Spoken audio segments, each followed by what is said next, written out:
Bonjour à tous, vous êtes bien installés? Je m'appelle Arnaud Ciel, j'ai 46 ans. Il y a 11 ans maintenant, j'ai créé une entreprise qui s'appelle CA+. Je fais du conseil en marketing et en développement commercial, c'est-à-dire que j'aide mes clients à développer encore plus vite leur chiffre d'affaires. Et mes clients, ce sont des créateurs et des dirigeants de TPE. Je suis ravi de venir passer ce moment avec vous.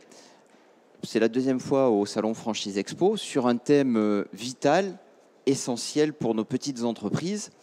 Comment trouver et fidéliser encore plus de clients? Un thème vital, essentiel, dès lors que l'on a sa petite entreprise, parce que dès lors qu'on a sa petite entreprise, on a besoin tous les jours de trouver des nouveaux clients et puis de fidéliser ceux que l'on a déjà. À ce propos d'ailleurs, qui parmi nous est déjà entrepreneur et déjà patron? Alors, oui, moi. D'accord. Donc on est une toute petite minorité. Et qui a le projet de créer son entreprise, de devenir entrepreneur? D'accord. Bon, bienvenue. J'espère que ce salon va vous donner envie définitivement de passer le cap et de créer votre petite entreprise. Alors, dès lors qu'on a créé notre petite entreprise, donc on doit trouver et fidéliser des clients. On va passer 30 minutes exactement sur ce sujet, donc évidemment, on n'aura pas le temps de tout explorer, mais en 30 minutes, on va aborder deux points essentiels. Le premier, c'est quelle image avons-nous de la vente? Avec quel a priori abordons-nous le fait de vendre, de trouver des clients? Et le deuxième point que l'on abordera ensemble, c'est quelles sont les 5 étapes clés de la vente. Et ces 5 étapes s'appliquent quoi que l'on vende des fraises Tagada ou des Airbus A320, on passe toujours par ces 5 étapes. Et ce sont ces 5 étapes que nous verrons ensemble. Alors le premier point donc, que j'aimerais aborder avec vous, et à la fin de ces 30 minutes, j'oubliais, on aura un quart d'heure précisément de questions, de réponses, d'échanges, et j'espère que j'arriverai à répondre à toutes vos questions. Et après je partirai manger parce que j'ai très faim. Alors, quelle image avons-nous du fait de vendre? Si spontanément, on faisait c'est pas tout à fait un tour de table, mais si on s'interrogeait entre nous et si on disait, tiens, vendeur, quels sont les synonymes de ce mot-là, vendeur? Quelle image avons-nous du fait même de vendre? Moi, j'aimerais mettre un peu les pieds dans le plat et ce que j'aimerais vous proposer, aborder avec vous, c'est qu'on peut vivre la vente comme ça. Je vais vous raconter une anecdote, je l'ai vécue il y a très très longtemps et elle m'a marqué. J'accompagnais une chef d'entreprise, elle s'appelle toujours Annie, et on faisait du phoning ensemble. Puis je la sentais tendue. Donc au bout d'un moment, je lui dis, mais Annie, qu'est-ce qui se passe? Elle me dit, tu veux que je te dise? Ben oui, j'ai honte de faire ce que je suis en train de faire. L'anecdote m'a marqué, parce qu'en fait, je l'ai retrouvée auprès de nombreuses personnes. On peut vivre la vente ainsi. C'est-à-dire qu'on peut vivre la vente en ayant l'impression de quémander, en ayant l'impression de devoir mendier, en se sentant en position d'infériorité, en vivant cette démarche comme dégradante. Le deuxième problème qu'on a, c'est qu'on peut avoir peur. On peut avoir peur dans la vente quand on prospecte ou même quand on est dans un magasin, qu'on fait le premier pas vers un client qui vient de rentrer. On peut avoir peur du non. Vous savez, le client qui lui dit ben non, ça ne m'intéresse pas, alors qu'on avait fait le premier pas, qu'on avait décroché le téléphone, qu'on avait fait de la prospection ou que dans notre boutique, on était allé vers lui. Non, mais j'ai besoin de rien, nous dit-il. On a peur du non. Pourquoi on a peur du non? Parce que bien souvent, on le vit comme ça. On a peur d'être rejeté. Alors, c'est bien beau de soulever des problèmes, mais ça serait bien de trouver des solutions. Moi, ce que j'aimerais vous proposer, c'est très important parce que si on aborde la vente avec ces images-là, en la vivant comme dégradante et même impressionnante, on va être non seulement mauvais, mais en plus malheureux. Moi, ce que j'aimerais vous proposer, c'est 3 autres façons de vivre la vente. La première clé que j'aimerais vous proposer, c'est celle-ci. C'est la fierté. La fierté de notre produit ou de notre service. Pour ceux et celles qui sont déjà entrepreneurs, alors c'est une toute petite minorité, je crois qu'il a levé la main, est-ce que vous accepteriez de partager avec nous un moment particulièrement positif, un moment où un client vous a félicité, vous a dit le plus grand bien qu'il pensait de votre produit ou de votre service, parmi ceux et celles qui sont déjà entrepreneurs? Qui c'est qui avait levé la main tout à l'heure? À qui est-ce que c'est arrivé qu'un client vous dise le plus grand bien de votre produit ou de votre service? Ben, j'imagine que c'est arrivé quand même. Ou ceux qui ont eu d'autres vies qu'entrepreneurs, dans nos vies professionnelles, ça nous est tous arrivé. Oui, madame.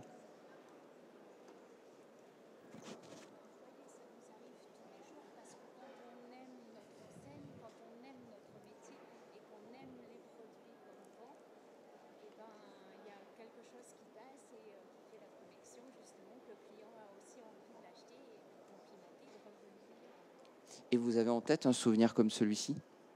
Plein. Ok.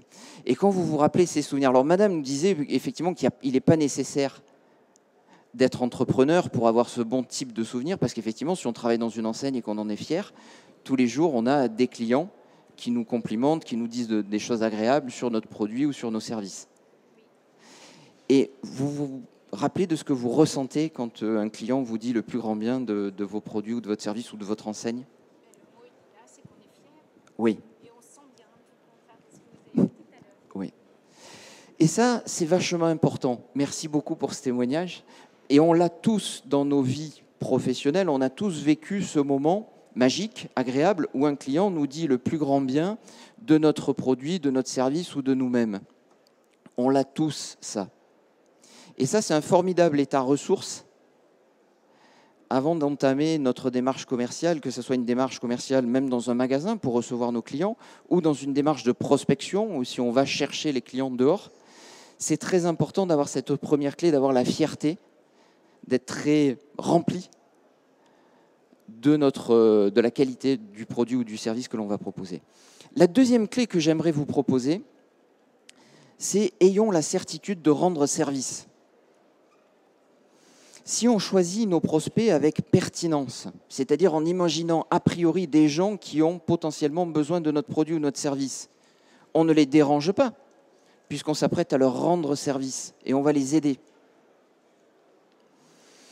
Si avec sincérité, on a le sentiment d'aider ses clients quand on les prospecte, ou d'aider ses clients quand on va vers eux parce qu'ils rentrent dans notre boutique, ça peut totalement, là encore, changer notre façon de vivre l'action commerciale. Et enfin, la dernière clé que j'aimerais vous proposer, c'est la tolérance. Malgré tout notre enthousiasme, malgré toute la qualité de notre préparation, on va rencontrer, c'est vrai, des prospects qui ne voudront pas de notre produit ou de notre service. C'est pas grave. Parce qu'à la limite, tiens, si on se livrait rapidement à un exercice, tiens, qui dans cette salle, par exemple, ne possède pas d'iPhone? D'accord. Qui dans cette salle ne possède pas de profil perso sur Facebook? Ok. Vous êtes rendu compte, c'est fou. Pourtant, l'iPhone ou Facebook, on serait un nombreux dans cette salle, prêts à vendre notre âme pour avoir ne serait-ce que 10% de leur succès. Malgré tout, ces deux entreprises rencontrent elles aussi le non. Il y a des entreprises, il y a des clients qui ne veulent pas d'iPhone ou qui ne veulent pas de profil sur Facebook. Alors moi, je me dis que si ces multinationales, elles rencontrent elles aussi le non, on doit pouvoir nous aussi l'accepter. C'est légitime que le client puisse se tromper et ne veuille pas de notre produit ou de notre service. En résumé, voilà les trois clés que je voulais vous proposer sur l'action commerciale pour qu'on soit efficace. La première, c'est la fierté. Soyons fiers de notre produit ou de notre service. Le deuxième, c'est ayons la certitude de rendre service et abordons nos prospects avec une démarche sincèrement altruiste. Les meilleurs vendeurs ont tout ce point-là en commun, c'est qu'ils ont réellement la certitude d'aider leurs prochains et de leur rendre service. Et enfin, la troisième clé, c'est la tolérance. Acceptons que malgré toutes ces qualités, notre produit ou notre service, certains n'en veuillent pas. Voilà les 3 clés moi, que je voulais vous proposer et qui sont très importantes parce qu'elles conditionnent l'image que l'on a de l'action commerciale. Maintenant, les 5 étapes de la vente. Ces 5 étapes, donc, je vous le disais en préambule, s'appliquent quoi que l'on vende. Que l'on vende donc des chocolats, j'ai vu passer une franchise de chocolat, qu'on vende un bien immobilier, qu'on vende des voitures, qu'on vende du service, du conseil, peu importe. Quoi que l'on vende, on passe forcément par ces 5 étapes. Et je vous propose qu'on se les construise ensemble avec un moyen mnémotechnique. C'est qu'on va imaginer 5 personnages qui rentrent en scène successivement et qui jouent cette pièce de la vente, parce qu'en fait, et c'est toute la difficulté du métier de vendeur, c'est que ça fait appel à des qualités très, très, très différentes et à des comportements et à des façons de faire très différents selon le moment auquel on se trouve dans la phase de vente. On y va? On construit ces 5 étapes. Et on a un moyen mnémotechnique, un autre, c'est les 5 C. Et on va faire 5 verbes qui commencent par C. Le premier, première étape de la vente, le client rentre par exemple dans notre magasin où c'est nous qui faisons le premier pas et qui allons vers lui. La première étape, notre objectif, là, c'est quoi? Oh, vous êtes tout timide. Connaître, après. Convaincre, après. Contact. Contacter. C'est-à-dire que la première étape de la vente, c'est de contacter presque au sens électrique. Vous savez, il y a une expression, on dit « il faut que le courant passe ». C'est la toute première étape de la vente. Si le courant ne passe pas entre le prospect et moi, ben, il ne va pas se sentir bien. Il n'aura pas envie de se livrer, on verra après. Et il va vite repartir ou de mon point de vente, où il va me raccrocher si je suis en train de faire de la prospection téléphonique, où il va me fermer la porte si je fais de la prospection en porte-à-porte. Dans tous les cas, si je ne réussis pas à créer le lien, à contacter, rien ne va se passer. Et là, le personnage qui joue dans la pièce de la vente, qui joue ce premier acte, finalement, quelle est sa qualité dominante ?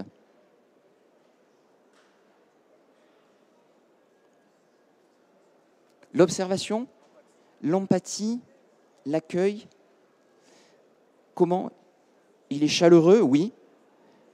Bienveillant, oui, c'est vrai. Il sourit. Je ne souris pas assez. Comment ? La confiance. Finalement, ce qu'on cherche à faire le plus dans cette première étape de la vente, c'est à séduire. Et finalement, le personnage dont on peut s'inspirer, c'est le séducteur. Parce que le séducteur, il est bienveillant, il est chaleureux, il est souriant, il a une certaine dose d'empathie. Et son but, c'est de séduire. Son but, c'est de créer le lien. C'est tout ce qu'on a vu depuis des années et des années dans toutes les écoles de vente. C'est le fameux le bonjour, effectivement, le sourire, pour ceux qui vont chez les clients, le compliment d'entrée. Le compliment d'entrée, c'est un truc qui est vieux comme Hérode, mais ça fonctionne toujours. Bon, à une seule condition. Je vous vois faire la moue, monsieur. Vous avez vécu des compliments d'entrée qui n'ont pas fonctionné? Ça peut être abusif ou agressif. C'est vrai que le compliment d'entrée, quel est le cas où il ne marche pas du tout, en fait? S'il n'est pas crédible, oui. Et pourquoi il n'est pas crédible? Ouais, parce qu'il n'est pas sincère. La seule clé pour que le compliment d'entrée fonctionne, c'est la sincérité. Je me rappellerai toujours, tiens, je partage rapidement une dernière anecdote avec vous. Je recommande un client à une cliente. Et elle me dit, ah ben ça y est, j'ai rencontré Robert, ça s'est super bien passé. Ah bon, tout. Ben écoute, à peine je suis rentré dans son bureau, je lui ai dit que j'adorais les tableaux qu'il y avait dans son bureau et tout de suite, ça lui a beaucoup plu parce qu'en fait, c'est son épouse qui peint ces tableaux. Et là, je suis extrêmement surpris. Je lui dis, mais il y a des tableaux dans son bureau, je ne les ai jamais vus. Donc, je profite d'un rendez-vous avec Robert pour regarder dans son bureau attentivement. Effectivement, il y avait des tableaux. J'aurais été incapable de dire le moindre compliment sur ces espèces de croûtes immondes qui étaient pour moi tout sauf de la peinture. Je ne connais rien en peinture, mais je n'aimais pas. J'aurais été incapable de lui dire quel beau tableau vous avez. Ça aurait pué à 10 km l'absence totale de sincérité. Donc, notre compliment d'entrée va fonctionner s'il est sincère. Donc, première étape de la vente, on cherche à créer le lien, on cherche à séduire, on cherche à faire que le courant passe entre le prospect et nous. C'est le compliment d'entrée, c'est l'éventuel point commun que l'on a avec le client. Ah ben tiens, vous faites de la moto, vous aussi. Tout ce qui peut nous rapprocher de lui. Le beau gosse bosse pas si longtemps que ça dans l'étape de la vente, première étape. Ça peut durer quelques minutes, voire 30, 40, 50 secondes dans une première étape de vente. Ça peut aller très vite, cette étape-là. Deuxième étape, vous l'avez évoqué, dès lors qu'on a créé le lien avec le prospect, qu'est-ce qu'on cherche à faire? Comment? On lui pose des questions, on essaye de le connaître. Oui, on est d'accord, on va chercher dans cette deuxième étape à comprendre ses besoins, comprendre ses attentes, comprendre ses rêves, comprendre ses objectifs, comprendre pourquoi il est rentré dans notre magasin, comprendre ce qu'il a envie d'acheter chez nous. Et là, on ne fait que questionner. Là, du coup, quel est le métier dont on peut s'inspirer? Quel est le rôle finalement que l'on joue dans cet acte de la vente?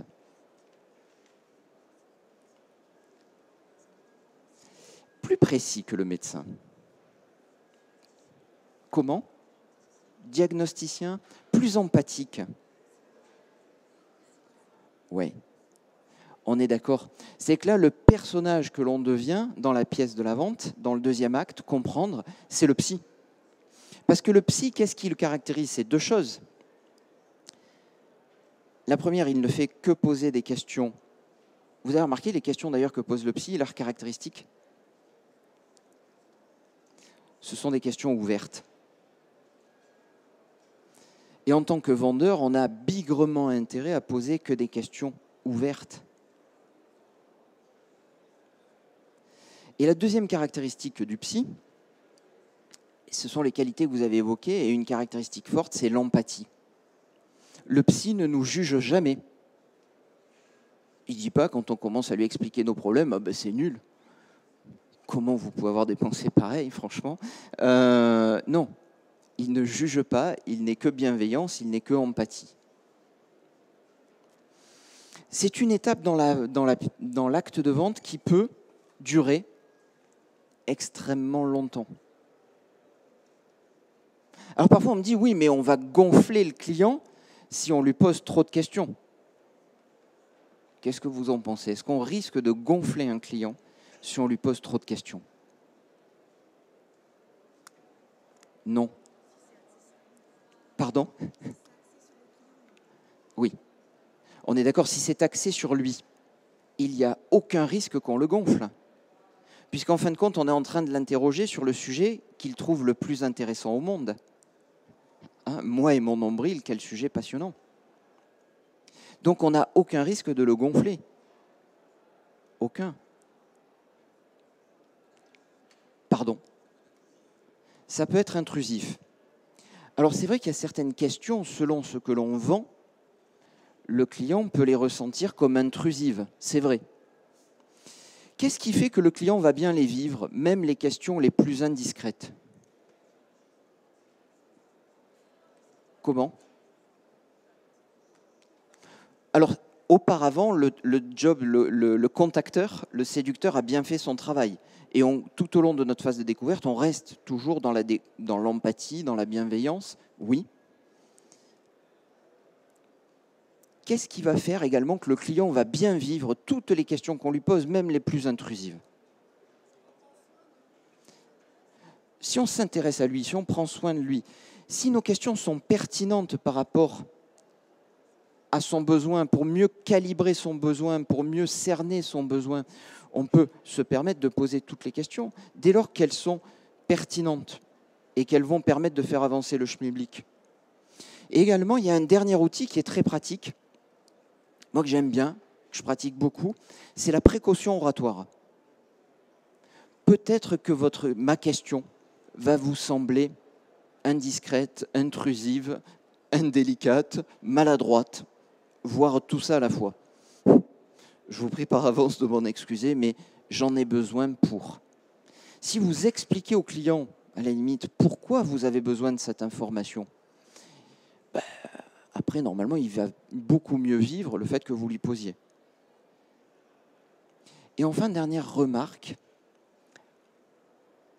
pour bien répondre au fait qu'il puisse vivre comme intrusif ou pas vos questions, j'attire votre attention sur le fait de passer le contrat de découverte avant de poser, avant de questionner votre prospect. Parce que la phase de découverte, comme ça fait des années qu'on en parle dans toutes les formations vente, finalement, beaucoup de vendeurs s'y mettent. Mais ça donne une entrée en découverte qui est souvent maladroite. Bon, ben, si on me parlait un peu de vous maintenant, c'est un peu maladroit.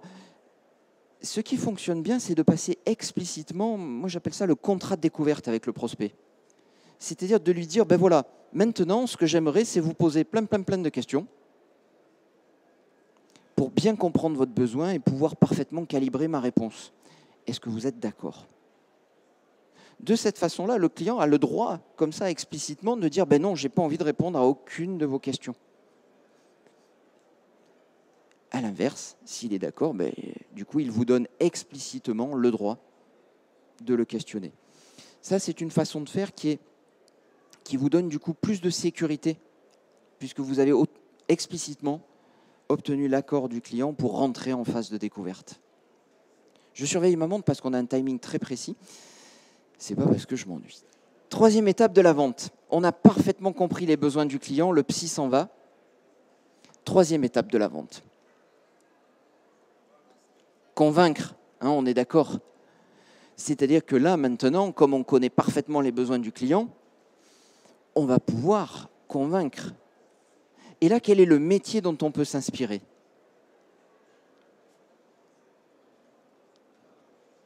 Oui, je suis d'accord avec vous, l'avocat. Parce que là, les qualités sont proches avec celles de l'avocat. Enfin, j'entends de l'avocat qui plaide. C'est que là, le vendeur devient un avocat qui plaide pour le produit. J'ai ici, mesdames et messieurs les jurés, un produit extraordinaire qui répond parfaitement à votre besoin. Et là, inspirons-nous jusqu'au bout de l'avocat. Parce que l'avocat, avant de plaider, qu'est-ce qu'il fait ? Il boit ? Non. Qu'est-ce qu'il fait ? Comment ? Il analyse son dossier, il argumente, il prépare ses arguments, et du coup, il prépare son dossier. C'est que l'avocat, il n'arrive pas les mains dans les poches devant le juge, et il n'improvise pas. Il a son dossier, il a ses codes de plaidoirie. Bien souvent, il a préparé et répété 2, 3, 4, 5, 10 fois, et il connaît son dossier par cœur sur le bout des doigts. Là, on peut s'inspirer à fond de ce rôle-là. Et là, je nous renvoie du coup à nos argumentaires, à nos arguments, effectivement, à toutes nos caractéristiques produits, de bien veiller à les transformer en avantage pour le client. Et cela est d'autant plus important qu'on a de plus en plus des clients, pour ceux et celles qui travaillent par exemple dans des réseaux, où on a des clients qui sont extrêmement bien renseignés déjà sur le produit, notamment grâce à Internet, et qui attendent du vendeur une valeur ajoutée forte, une technicité, une précision, une connaissance produit extrêmement avancée. Et tout ça ne s'improvise pas, ça se prépare. En vente comme en sport, plus on transpire à l'entraînement, moins on saigne sur le terrain. Donc là, soyons préparés, parce que l'éloquence, la capacité de convaincre, la capacité de persuader, ça ne s'improvise pas, c'est juste que de la préparation.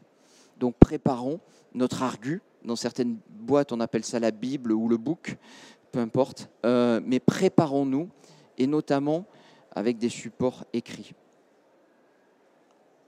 Et entraînons-nous à les utiliser. Quatrième étape de la vente. On a super bien argumenté. Comment ? Conclure. Oui. C'est-à-dire que là, on est d'accord, on a super bien argumenté, le client est là, il dit « ouais, c'est vrai que c'est intéressant, j'hésite encore un peu ». Et là, quelle est la posture dont on peut s'inspirer ?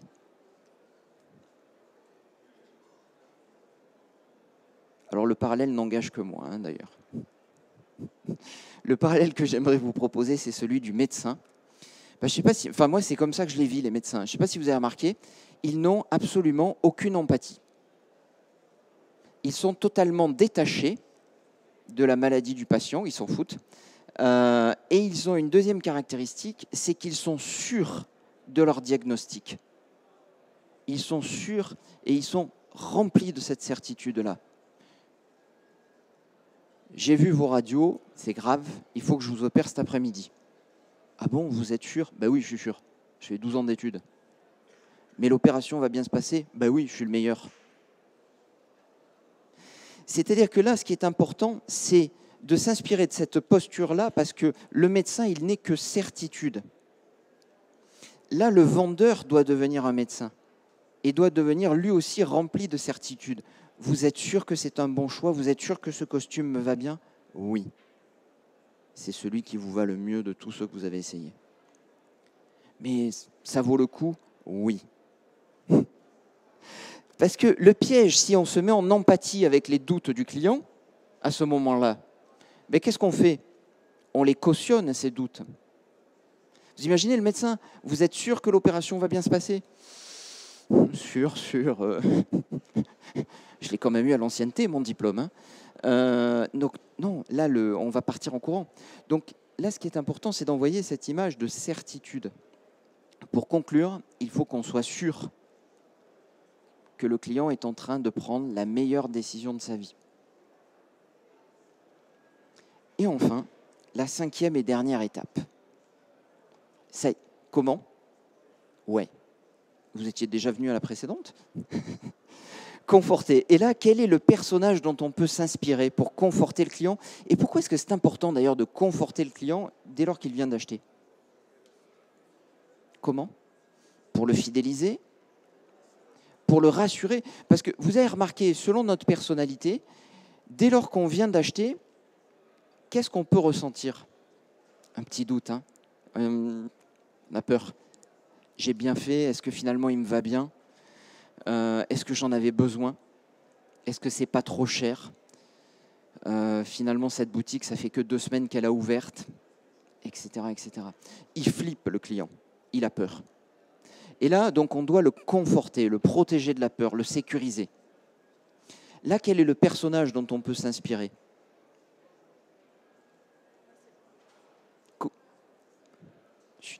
Ouais. Bon, moi, j'ai mis une maman, mais ça marche pareil. Oui.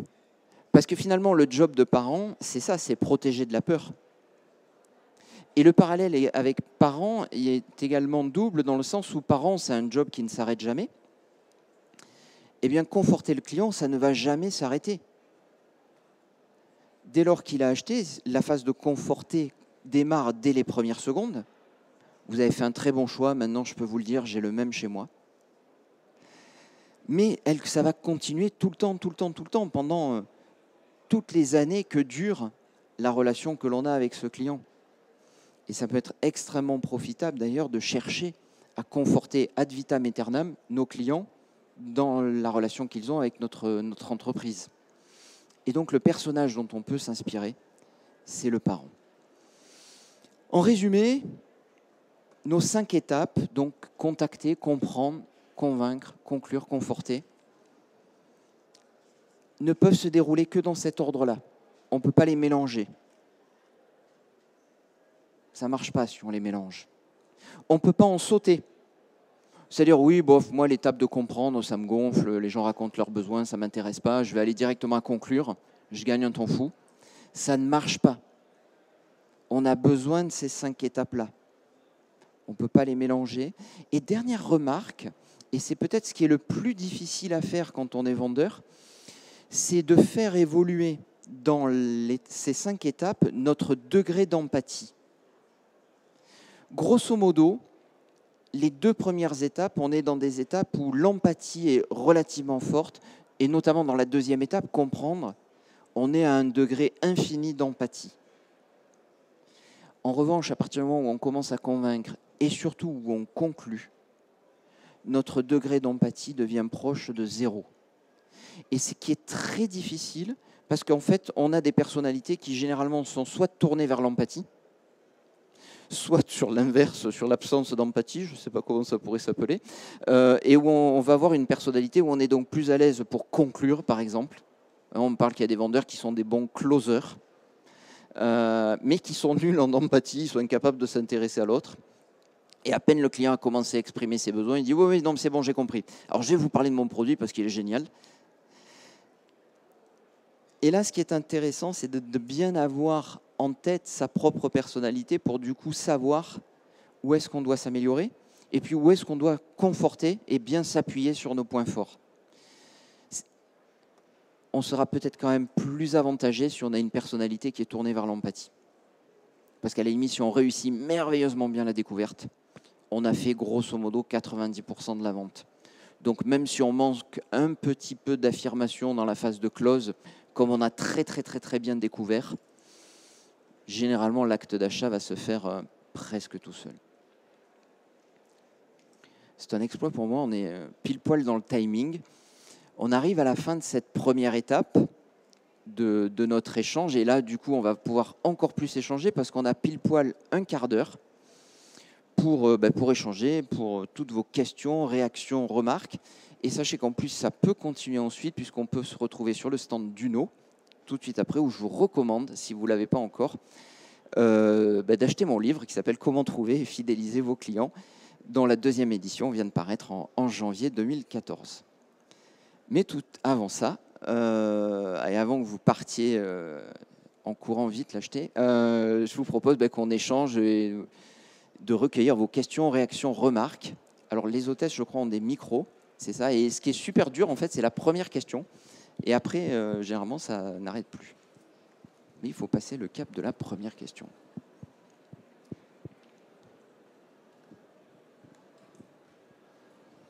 Ah, ça y est, super. On est sauvé. Bonjour et merci. Bonjour, merci. J'ai une question pour la fidélisation des clients. Quelle importance vous accordez aux outils comme les cartes de fidélité ou ce genre de choses-là qui vraiment permettent des réductions après de multiples achats? D'accord.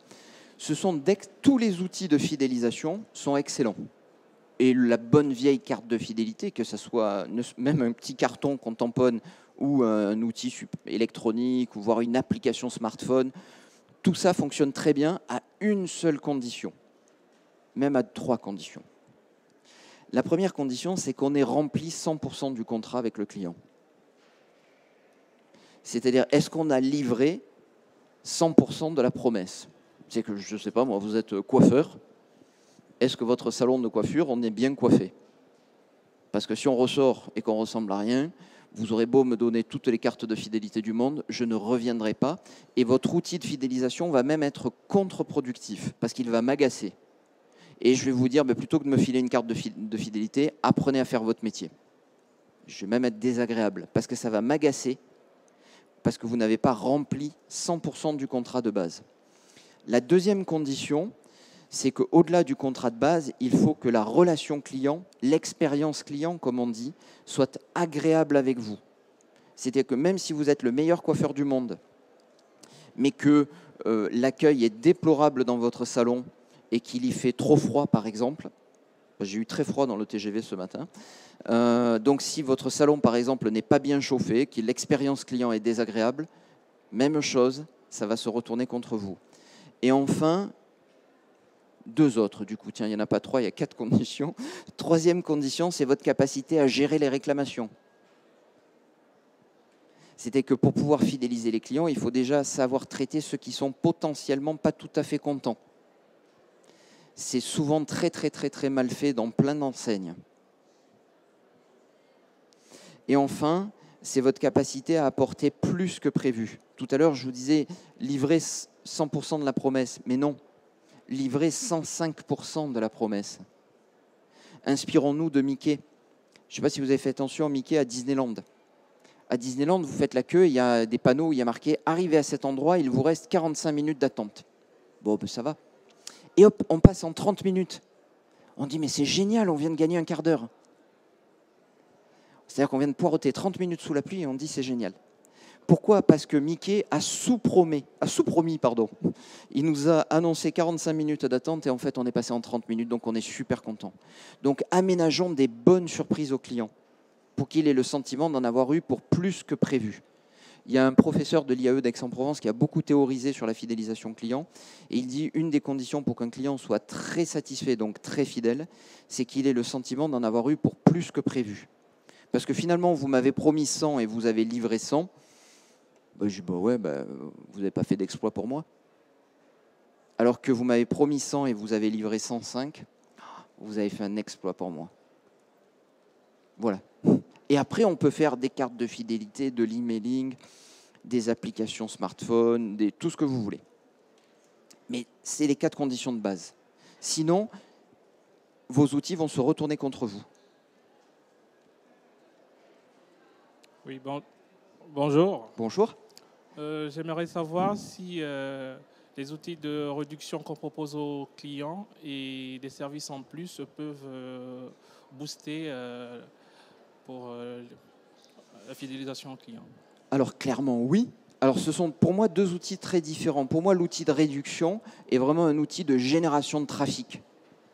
C'est un outil très pratique en conquête de clients, voire en partenariat par exemple. C'est-à-dire que j'ai ma boutique à un endroit et je fais un partenariat avec le coiffeur et je lui dis tiens, distribue ce flyer, on va dire pour prendre un terme à la mode, à tous tes clients et avec ça, ils auront 10% de réduction.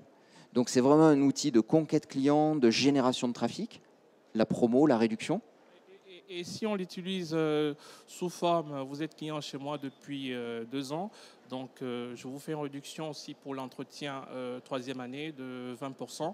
Le client est toujours satisfait de l'offre quelque part qu'on lui donne. Oui, alors ça peut être effectivement aussi un outil de fidélisation, la réduction, c'est-à-dire que le client fidèle a droit à des avantages, des remises. En B2B, on a beaucoup le système de remise arrière, par exemple. Donc c'est vrai que la remise peut sinon récompenser la fidélité, c'est vrai. Et enfin, les services associés, oui, c'est des outils de fidélisation, ça peut être des outils de génération de marge même, ou des outils de différenciation. Oui, parce que nous sommes en Afrique, au Cameroun. Vous faites, pardon? Nous sommes en Afrique, au Cameroun. Oui. Donc, surtout, on a cette culture quand on offre et que le client aime voir ce qu'on l'offre. Donc, ce qui veut dire, nous partons beaucoup plus sur les bases de services. Et peut-être un client qui nous dit qu'il est là depuis 2 ans, puisqu'on fait dans la détection incendie, l'installation des pauses et des trucs. Donc, on arrive à lui dire, OK, 2e année, vous avez payé peut-être 20 000 francs CFA. Donc, 3e, on vous fait une réduction de 5 000 francs. Donc, le client, pour lui, il est toujours dans son porte-monnaie. Il se dit, très bien. Et puis, de plus en plus, ça commence un petit peu à prendre les trucs. Mais bon, on essaye. Ok, oui. Oui. Et sinon, les services associés que vous proposez tout autour peuvent être des bons outils de différenciation. Pour prendre un exemple un peu tarte à la crème, c'est ne serait-ce que l'agence de voyage qui s'occupe d'aller vous chercher votre visa. Ça peut être un vrai outil de différenciation.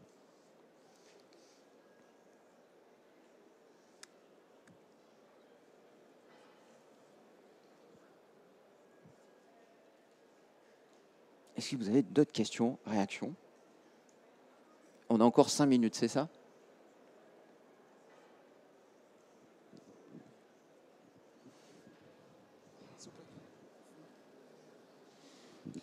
Oui, je reviens du Congo-Brazzaville. D'accord. Oui. J'ai une petite entreprise individuelle, et je fais la distribution de téléphones mobiles et autres. Mais nous avons une difficulté surtout pour les clients difficiles à convaincre. Il y a le client qui arrive, on l'approche, le contact, c'est bien, mais après, là, c'est difficile à convaincre. Comme on dit, le client nini, tout ce qu'on propose dit pas ça, c'est-à-dire on ne veut pas du tout. Qu'est-ce qu'il faut faire? Quel type d'astuce on peut créer pour essayer un peu de le convaincre? C'est que là, si je comprends bien, le client il rentre dans votre boutique? Oui, il rentre dans la boutique pour visiter, il regarde le produit et après il dit non, ça ne m'intéresse pas, il refuse catégoriquement. Quel que soit l'argument qu'on peut avoir pour le convaincre. Souvent, la réponse est plutôt dans la phase de compréhension du besoin. C'est-à-dire que le client qui dit non, non, non, non, non, c'est bien souvent on n'a pas assez compris son besoin, on ne l'a pas assez interrogé, on ne s'est pas assez intéressé à ce qu'il veut. Ça, c'est la première remarque, à chaud. Et la deuxième, c'est que, quels que soient nos talents de vendeur, le meilleur vendeur du monde, il ne signe pas 100% des clients. Il a toujours un taux de non-réussite. Et parfois, ce taux, en prospection en B2B, par exemple, quand on fait de la prospection en B2B et qu'on signe, mettons, 25 ou 30% des prospects, on est un très très bon. Si on signe 40% en prospection B2B des prospects, on est un avion de chasse. Ça veut quand même dire qu'il y a 60% de non-réussite. Donc le non fait partie de la vente. Et ce qu'on oublie d'ailleurs d'une façon générale dans tous les univers. Les plus grands, je sais pas, le plus grand joueur de basket de tous les temps qui a marqué je ne sais pas combien de paniers, il aime quand même à rappeler, il dit oui, mais enfin, n'oubliez pas les centaines et les centaines de paniers que j'ai ratés.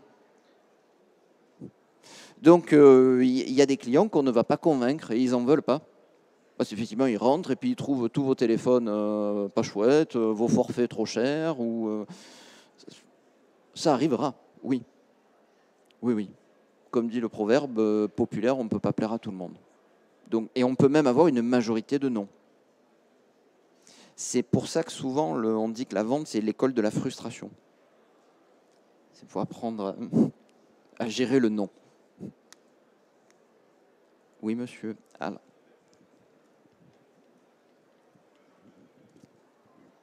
Bonjour. Bonjour. Moi, j'ai une question concernant la partie contact, notamment lorsqu'on fait du porte-à-porte. Oui. Parce que c'est plus facile d'aborder une personne qui rentre dans un magasin que l'inversement, essayer de... Alors, porte-à-porte, notamment pour les entreprises ou les particuliers. Voilà. Est-ce que vous avez des conseils à donner pour avoir un bon contact ? Alors, ça a été ma toute première expérience de vente il y a vachement longtemps. C'est une super école de la vente, le porte-à-porte. Parce que là, on apprend, c'est extraordinairement formateur. Plein de remarques en vrac. La première, vous avez dit, c'est plus dur d'aller vers quelqu'un en tapant à sa porte que quelqu'un qui rentrait dans notre magasin. Peut-être pas. Parce qu'en fait, c'est dans notre tête.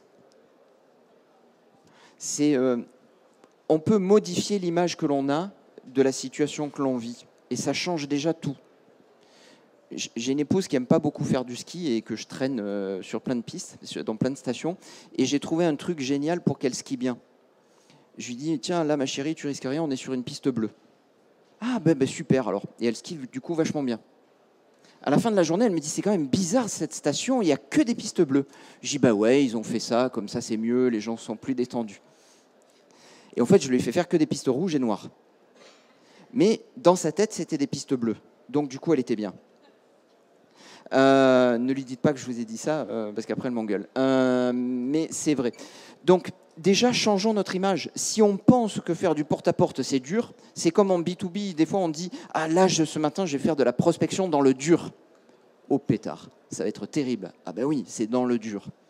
Donc déjà, modifions notre image. C'est peut-être pas plus difficile que d'aborder quelqu'un qui est rentré dans notre boutique. Après, il y a tous les trucs pratiques. C'est commençons par le haut des immeubles. Ben, c'est plus facile déjà de descendre. Et je me souviens d'un chef des ventes qui me disait « Chaque non te rapproche du oui ». C'est qu'on avait fait des statistiques. On avait vu que quand on faisait 10 sonnettes, on avait une vente. Bon, c'était il y a presque 30 ans. Et bien du coup, la mécanique, la mathématique qu'on appliquait, c'est que chaque fois qu'on sonnait, ding dong, non, ça ne m'intéresse pas. Oui. Plus que 8 noms et après j'ai ma vente. Ding dong. Vous voyez le mental?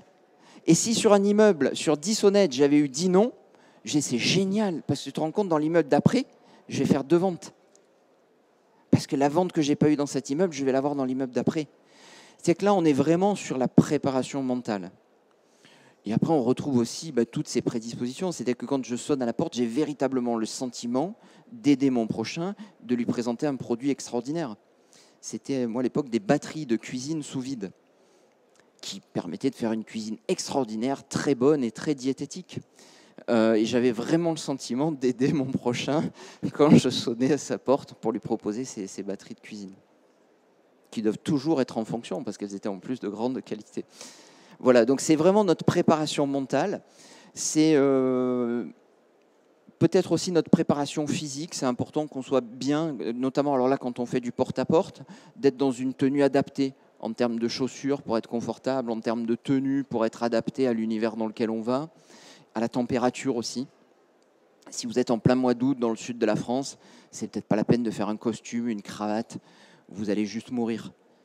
Et de s'adapter même à la typologie de prospects vers lesquels vous allez. Moi, j'ai un client qui a des concessions de moto. L'autre jour, je vais le voir et j'étais habillé comme ça.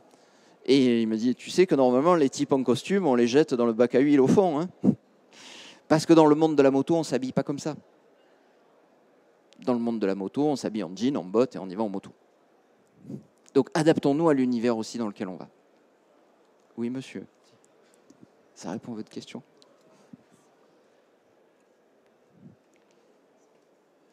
Bonjour. Bonjour. Vous avez parlé de moto justement et vous avez parlé d'aptitude physique aux démarches.